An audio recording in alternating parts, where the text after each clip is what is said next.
Hi, Allison here. Welcome to your yoga drill hacks for twisted dog. Now, this is going to open up the lat muscles. The lats are one of my favorite muscles, latissimus dorsi, from the top of the back of the hip crest to the head of the humerus. These are our wings, and they unfurl as the arms lengthen.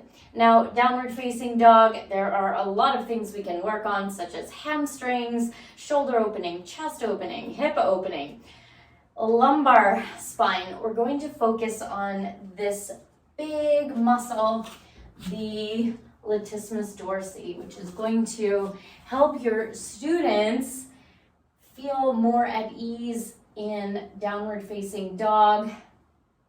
Here we go. So come into all fours, anchor the toes, lift your way up into downward facing dog. Now lift the heels, turn the toes and knees to the left.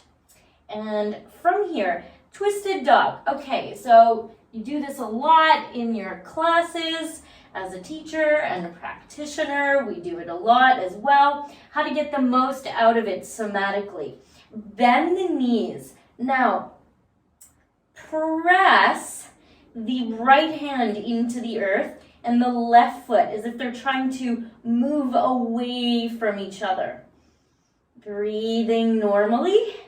Keep that resistance and then relax. Bend the knees, relax that contraction. Now we're going to do the opposite. Think of bending the knees, reaching the sitting bones high, long spine. Now think of pulling the right hand and right heel towards each other.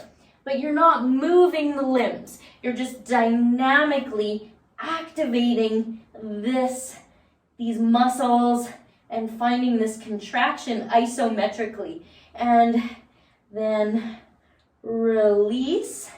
Now come back down. So isometric contractions are really powerful. The latissimus dorsi helps for a lot of poses, twisting poses, back bends, forward folds. I'm using this great example here in down dog to add it in for all kinds of flows that you're going to teach with peak poses.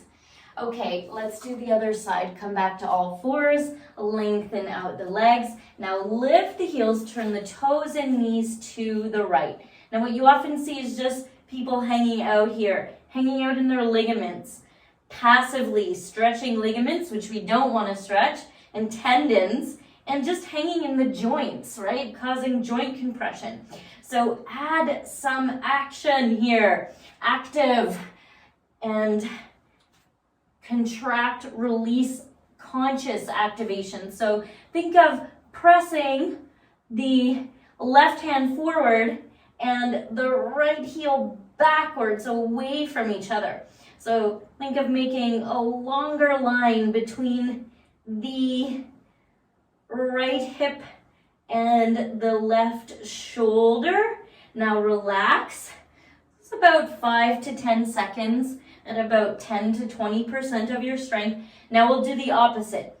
Think of pulling the left hand palm towards the right heel. Pull, pull, pull. Maintain your alignment. Lower ribs in and up.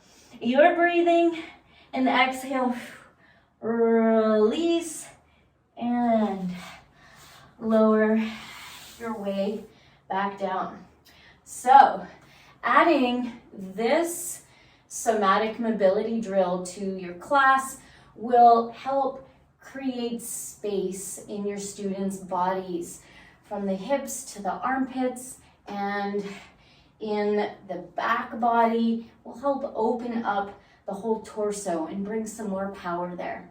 Try it out. Let me know how it goes. Thank you for joining me.